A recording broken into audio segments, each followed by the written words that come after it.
right, folks, gather around because today I've got a story that's going to make you say, no way, this didn't happen. We're diving into a tale that is so bizarre, so twisted. It's like something out of a Stephen King book, novel, movie. Ever heard of somebody being locked up for 2 decades and innocently, and not in prison, but by somebody they trust? Well, buckle up because this one is for the books. So I want to set the scene. We're in Waterbury, Connecticut, a place where you'd think the most exciting thing happening would be an annual pie eating contest. But nope, this town has got a story that will make your jaw drop. There's this guy, right? We'll call him the captive because, well, that's what he claims he was. And his stepmother, well, let's name her the Denier because she is saying absolutely not. That's baloney. So this is a new case and it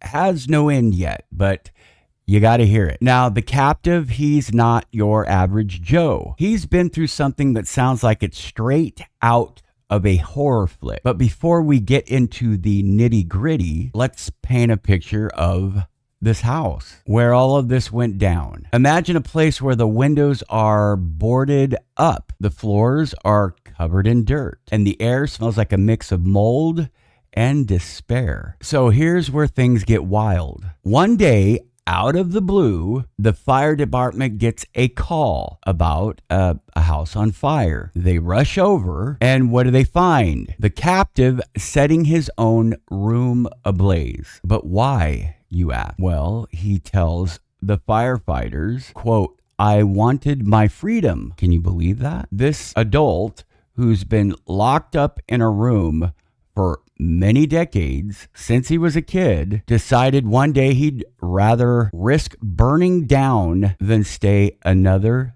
day in captivity. Now, here's where the plot thickens. The captive says he was only allowed out for a minute each day to take the dog out. That's it. For 20 years, he was fed 2 sandwiches and 2 cups of water daily, living in what he describes a storage room with plywood on the door and a lock on the outside. It sounds like something out of a medieval dungeon, doesn't it? But wait, there is more. Of course there is more. The Denier, she's the stepmother, she's got a different tune. She's saying he wasn't locked up. He could come and go as he pleased. I provided food.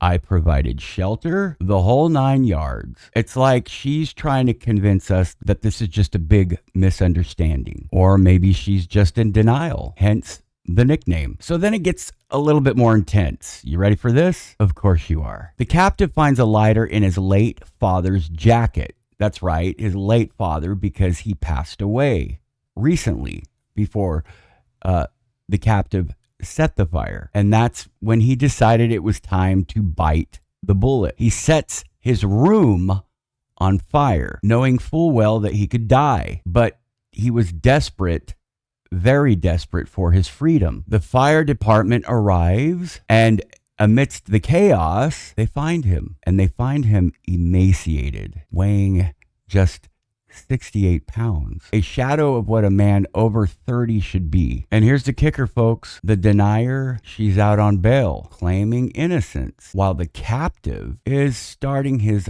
long journey of recovery, both physically and mentally. It's like watching a movie where you don't know who the real villain is, right? So what's the resolution here? Well, it hasn't been resolved yet. This is pretty new, pretty fresh.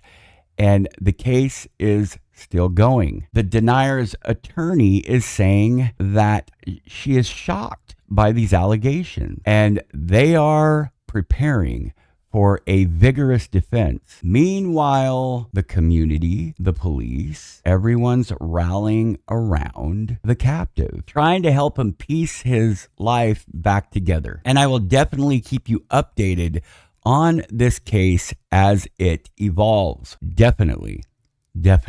Now, as we wrap up, I've got to ask you, what do you think? Is this a case of misunderstood family dynamic? Or once again, is there something more sinister at play. Is the denier the victim here? What do you guys think? Could it go either way? Drop your comments in the comment section down below. And hey, if you got stories like this from your neck of the woods, share them. Let's keep the conversation going. Remember, folks, there is no place like home, but sometimes home can unfortunately be a prison. Stay curious, stay safe, and keep watching Strange Files for more tales that'll make you question reality. And I'll see you in the next file.